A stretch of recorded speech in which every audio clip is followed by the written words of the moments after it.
Assalamualaikum warahmatullahi wabarakatuh. Sebelumnya terima kasih kepada teman-teman yang sudah mengunjungi video saya kali ini. Perkenalkan, nama saya Muhammad Faisal. Saya dari mahasiswa Institut Agama Islam Hamzan Wadi, Nahdlatul Wathon Lombok Timur. Tentunya di Prodi Komunikasi Penyiaran Islam. Nah, pada kesempatan kali ini saya membuat video yang membahas tentang retorika yang dikembangkan oleh Aristoteles dan bagaimana cara pengembangannya di kehidupan kita sehari-hari. Retorika merupakan suatu ilmu yang berasal dari Yunani. Nah, tentunya diambil dari bahasa Yunani, yaitu retorik, yang bisa kita artikan dengan arti seni atau gaya berbahasa di depan orang banyak.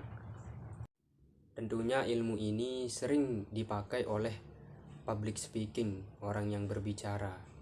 Dan juga tentunya kita sering melihat di televisi orang yang berpidato, orang yang melakukan debat, itu sering menggunakan yang namanya retorika atau keahliannya berbicara, tentunya dengan keahliannya masing-masing.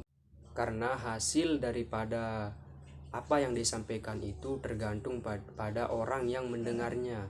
Jadi kita perlu mempengaruhi pendengar itu dengan cara-cara kita tersendiri dan dengan cara keahlian kita sendiri. Nah, jadi dalam pembahasan teori retorika pada kali ini saya mengambil teori yang dikemukakan oleh Aristoteles yang mengatakan bahwa retorika itu adalah suatu kemampuan seseorang untuk mengemukakan sesuatu, dan dalam penyampaiannya itu retorika dapat memberikan efek kepada pendengarnya. Nah, ini yang dikemukakan oleh Aristoteles. Aristoteles juga mengemukakan bahwa ada 3 pilar penting dalam kita berretorika. Yang pertama itu etos. Nah, jadi etos ini bisa kita artikan adalah suatu kepercayaan seseorang kepada orang lain atau kepercayaan pendengar kepada pembicara.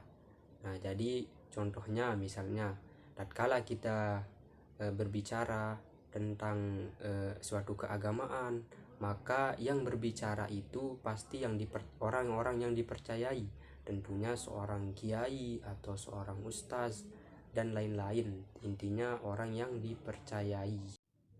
Yang kedua adalah logos. Nah, jadi logos ini bisa kita artikan adalah isi atau pesan yang kita sampaikan kepada pendengar itu harus bersifat logika atau masuk akal, sehingga tidak ada jalan bagi pendengar itu mengatakan atau berpikir bahwa pesan yang kita sampaikan itu adalah suatu pesan yang tidak benar, atau kita dikatakan adalah orang yang berbohong terhadap pesan yang kita sampaikan tersebut.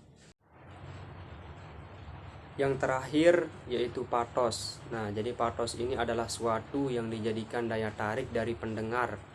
Nah, daya tarik di sini berupa misalnya contohnya tatkala seorang mubalik atau penceramah itu menyampaikan suatu pesannya kepada pendengar. Nah, contohnya mubalik ini menceritakan tentang kisah para sahabat, atau di zaman Rasulullah itu tatkala seorang itu dilanda sebuah bencana, musibah, mereka bersabar akan bencana yang ditimpanya tersebut.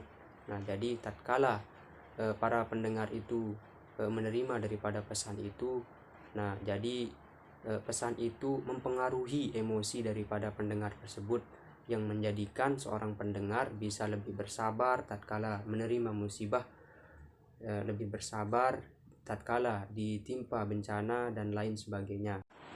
Nah, jadi kesimpulannya 3 hal tersebut sangatlah suatu yang penting untuk seorang pembicara, yaitu yang pertama itu etos, yaitu kepercayaan pendengar. Yang kedua logos, yaitu logika daripada isi yang disampaikan. Yang ketiga itu adalah patos, atau suatu yang dijadikan daya tarik oleh pendengar tersebut. Mungkin hanya ini yang bisa saya sampaikan, kurang lebihnya mohon maaf. Kalau ada kekurangan Allahul muwaffiq wal hadi ila sabilir rasyad. Wassalamualaikum warahmatullahi wabarakatuh.